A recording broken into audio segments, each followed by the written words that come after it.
di naghihintay ng pagkilala at pabuya. Maraming salamat po.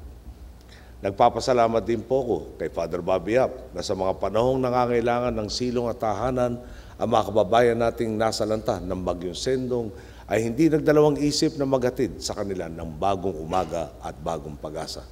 Siyempre, hindi ko po makakalimutan si Father Jet.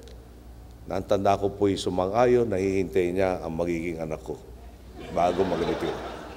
Hindi ko naman inaasahan, Father, na mag-graduate ng college. Pwede na sa high school lang.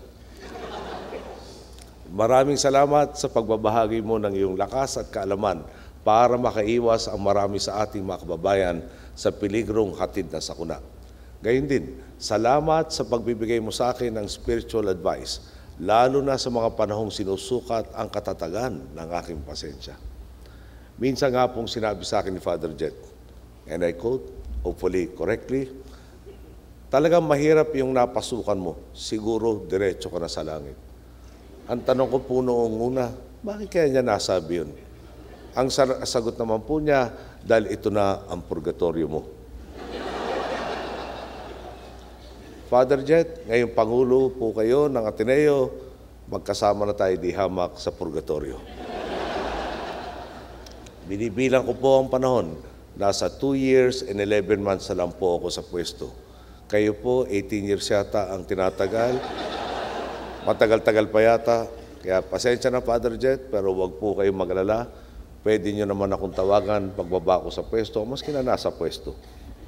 Maski na mapa-exit po ako sa purgatorio, nasa alalahanin pa kita.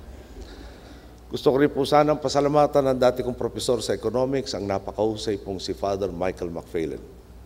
Nakakabili po talaga siya. Nag-number 1 siya noon sa Harvard, pero pinili pa rin niyang tumungo dito sa Pilipinas para magturo sa Ateneo. Naalala ko nga po, klase namin 3 times a week. At sa last 15 minutes of each and every class, kaming dalawa na lang ang natitirang nag-uusap. Ang ibig sabihin po noon, debate. Nung araw po, akala ko, bakit ba ako pinipersonal nito? Habang lahat po ng kaklase ko nagsasara na ng libro, ako po nagbubukas pa lang ng dagdag na mga libro.